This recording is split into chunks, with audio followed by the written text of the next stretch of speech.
Salut.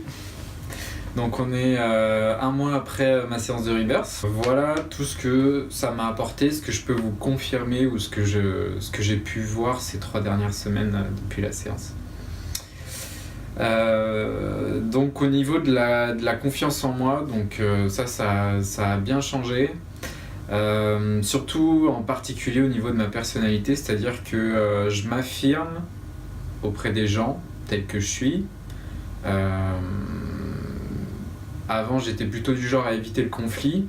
Le conflit pour moi c'était un peu comme si on me rejetait. Donc du coup j'avais pas mal tendance à éviter ce genre de situation. Et maintenant je peux affirmer mes opinions simplement, même si ça génère un conflit. Pour moi c'est quelque chose qui est nécessaire, même un conflit, même un truc banal, hein, mais juste un désaccord de point de vue. Avant c'était quelque chose de mal vécu. Et maintenant au lieu de me taire et de laisser faire, j'en profite pour créer un débat et c'est plus enrichissant. Puis ça permet aussi d'ouvrir sa conscience et de pas repartir en se disant quel connard celui-là, il pense pas la même chose que moi. Donc c'est un très bon point. Au niveau de mon voyage justement, donc je me suis rendu compte que ce rêve de voyage que j'avais depuis 5-6 ans, de faire un road trip de 6 mois à 1 an, en fait je me suis rendu compte que c'était un peu une forme de fuite, une forme d'échappatoire où comme j'arrivais pas à m'affirmer, j'arrivais pas à avoir confiance en moi, je me disais que et aussi je supportais pas le reflet de ce que j'étais dans mon entourage. Donc ça me paraissait inconsciemment, ça me paraissait être une bonne solution de partir en voyage. Alors le voyage a été quelque chose de super, je ferai peut-être une vidéo à propos de ça. Je me suis rendu compte que la grande motivation quand même c'était la fuite, c'était pas seulement le plaisir de voyager. Souvent ce qui nous motive dans la vie, il n'y a que 2 choses qui sont à la racine de nos choix, c'est l'amour ou la peur. Je pensais que c'était l'amour du voyage, c'était plus la peur de voir son reflet dans son entourage. Donc voilà, au niveau de la fuite, ça c'est quelque chose qui est réglé et je prends plaisir à revenir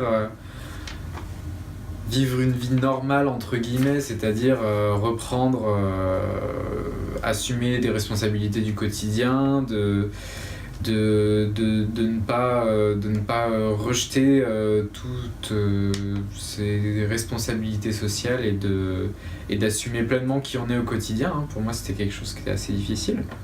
Donc maintenant j'y prends goût, j'y prends même plaisir. Du coup j'ai moins peur d'échouer, j'ai moins peur d'entreprendre, d'avancer. Avant, vu que j'étais très soucieux du regard des gens, soit je faisais à la perfection, soit je faisais pas. Chose qui rend absolument fou, puisque c'est pratiquement impossible. Donc on est tout le temps dans l'anxiété, on est tout le temps dans le stress. Maintenant je fais, j'apprends en faisant, et on voit où ça mène. C'est le cas notamment avec ce blog et avec tout ce que j'entreprends aussi pour travailler dans ce domaine.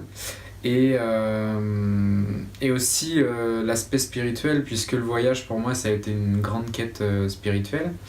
Là ça devient, disons que le voyage était la théorie où j'ai eu un peu de pratique, mais là c'est l'aspect pratique, c'est vraiment descendre le spirituel dans la matière et y vivre. Et ça c'est difficile. Parce que souvent la majorité des occidentaux qui s'intéressent à la spiritualité, c'est pour fuir leur souffrance. Donc quand on s'intéresse à la spiritualité, on regarde tout là-haut et on dit ah c'est beau, j'ai envie d'y rester. On se coupe un peu du monde et puis le jour où on revient dans le monde réel, on se rend compte que rien n'a changé. Donc là c'est la période où je fais descendre la spiritualité dans la matière, mais je ferai une vidéo là-dessus qui parle de quête et fuite spirituelle. Donc voilà, si vous sentez, si votre petite voix vous dit que ce truc vous attire et que vous avez envie de le faire, allez-y, foncez. ça peut que vous apporter de bonnes choses et vous libérer. Voilà, à plus.